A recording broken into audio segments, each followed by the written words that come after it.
Welcome, scholars. I'm stepping in today as your master coach for what is going to be a high-stakes, elite exam strategy session. We are targeting the Cambridge AS and A-Level Accounting 9706 syllabus, and specifically, we are zeroing in on mastering a notoriously difficult, heavily weighted standard, IAS 36, Impairment of Assets. If you've been grinding through past papers, you already know this topic is an absolute heavy hitter. It carries high tariff marks, often dropping right into that critical 9 to 15 mark range, and frankly, it demands absolute, uncompromising precision. Today, we aren't just going to look at the theory. Anybody can read a textbook. Instead, we're going to completely dissect the anatomy of the examiner's mind. We're going to break down complex questions, look at where your peers are losing points, and show you exactly how to secure those elusive top-tier marking bands. Okay, let's start by looking at this harsh reality straight from the principal examiner reports. Quote, IAS 36 Impairment of Assets is one of the most misunderstood areas in accounting. End quote. So why is this such a massive trap for so many candidates?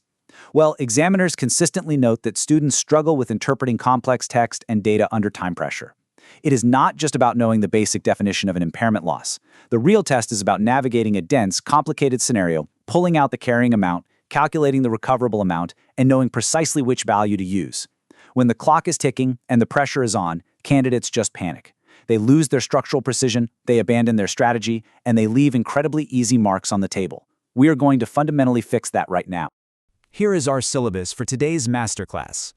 We'll cover the IAS 36 exam trap, mastering core principles, the method mark strategy, critical evaluation, and finally, the examiner's final checklist. This is your highly structured path to conquering this topic. Let's transition right into Section 1, the IAS 36 exam trap and how to avoid these examiner pitfalls. Now, these aren't just minor errors. These are the top 3 fatal mistakes highlighted by principal examiners where candidates literally hemorrhage marks.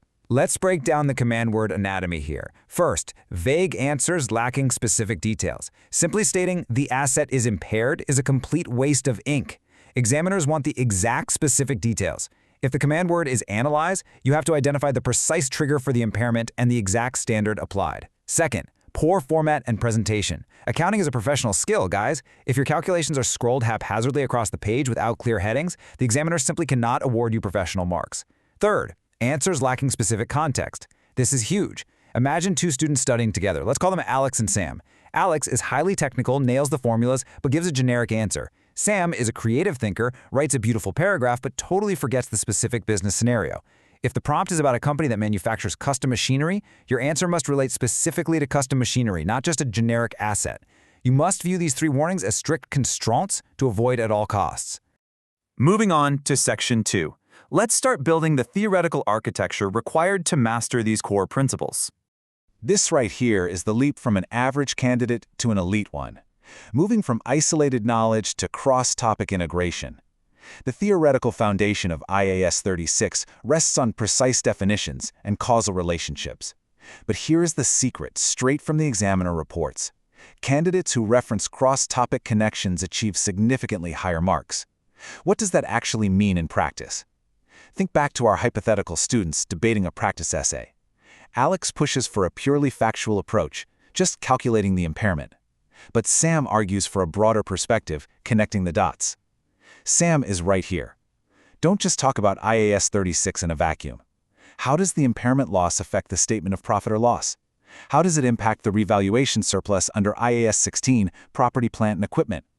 When you integrate your knowledge across the entire syllabus, you explicitly signal to the examiner that you truly understand the holistic financial picture. So the absolutely crucial point is understanding exactly how you are being tested. The exam targets 3 distinct cognitive domains or assessment objectives. AO1 is knowledge and understanding. Can you clearly define recoverable amount? AO2 is analysis. Can you actually calculate the hire of fair value less cost to sell and value in use? And then the big one, AO3 is evaluation. Can you justify whether an impairment should be recognized based on conflicting data?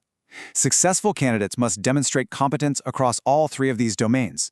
You cannot just be a human calculator. You have to step up and be a critical thinker.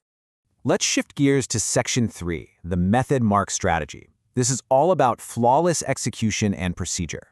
Okay, before we dive into the exact 5-step systematic sequence to tackle complex stimulus material, I want to pause our study session for just a second. If you are serious about unlocking these top-tier marking bands, you need to hit that subscribe button for Ace the Exam's IGCSE O and A levels at the handle at ACExam_IGCSE. Enable all notifications, ring that bell, so you literally never miss our weekly Cambridge Breakthrough strategies. We are here to help you get unstuck. All right, back to the board. Here is your loop. Step 1. Deconstruct the question. Highlight the command word. Explain versus to what extent require entirely different paragraph structures. Step 2. Extract relevant data from the stimulus. Pull out the carrying amount, the future cash flows, the discount rate. Step 3. Select your analytical framework. Step 4. Execute with clear notation. Write out your formulas before you plug in the numbers. And Step 5. Verify results and present with correct professional terminology. This is the exact deconstruct, solve, evaluate loop that top scholars use to manage their time and secure maximum points. I want you to stop and look very closely at this number on the screen. 0. This is the devastating absolute 0 score you will receive if you provide a wrong final answer with absolutely no working shown. When you do mental math or punch numbers straight into your calculator without writing down your intermediate steps, you are walking a tightrope without a safety net.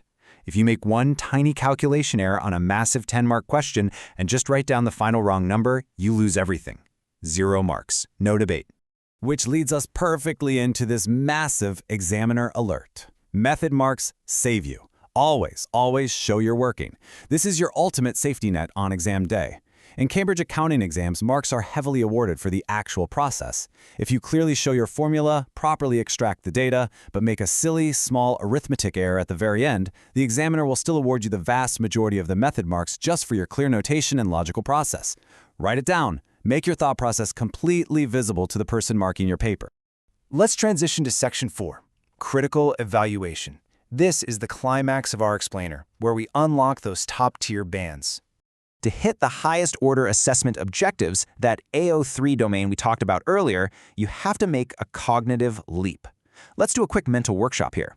On the left, we have descriptive and analytical levels. Think of a poorly written student answer that just explains the standard and calculates the impairment. It's necessary, yes, but it completely caps out your score. On the right, we have the evaluative level. This is what Cambridge examiners are desperately looking for in those massive 12 to 15-mark questions.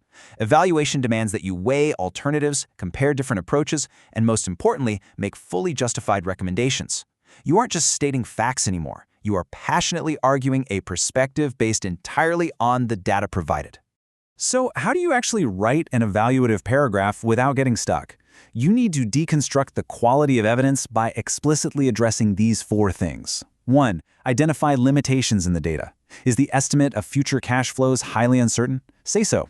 2. Note assumptions made by the management in the scenario. Are they assuming a completely unrealistic growth rate for their cash-generating unit? 3. Provide alternative interpretations. What if the fair value is actually lower than stated due to sudden market conditions? 4. Assess the exact effect on conclusions. If management's assumption is wrong, how does it physically change the final impairment figure and the company's reported profit? This specific, rigorous framework is the master key to achieving those elusive top band marks. Finally, let's move to Section 5, the examiner's final checklist. Let's synthesize everything we've covered today. Here is your rapid-fire visual summary, a repeatable checklist to use on every single practice paper. Let's synthesize our session into 3 core pillars. First, the 3-step question scan. Always show all working clearly and never write vague answers. Second, the paragraph balance formula. Make cross-topic connections and never forget formatting rules so your argument is perfectly balanced and professional. And third, the last 5 minutes review checklist. Provide justified recommendations and never ignore the specific context of the business scenario. Use this exact checklist as your final review at the end of every exam question to guarantee your execution is totally flawless. I want to leave you with this final, provocative thought. How will you adapt your deconstruct, solve, evaluate strategy to ensure you never lose a method mark again? Crushing Cambridge exams requires consistent applied strategy. It is not just about what you know, it is about how you systematically prove it to the examiner on paper. Take the classified examiner intelligence we shared today and actively overhaul your study approach. To keep building on these elite strategies, hit the subscribe button for Ace the Exam's IGCSO and A levels at the handle at AceTheExam_IGCSE. Turn on the notification bell so you get every future exam hack. And leave a comment below right now with your target grade. Keep practicing, trust the method, and I will see you in the next masterclass.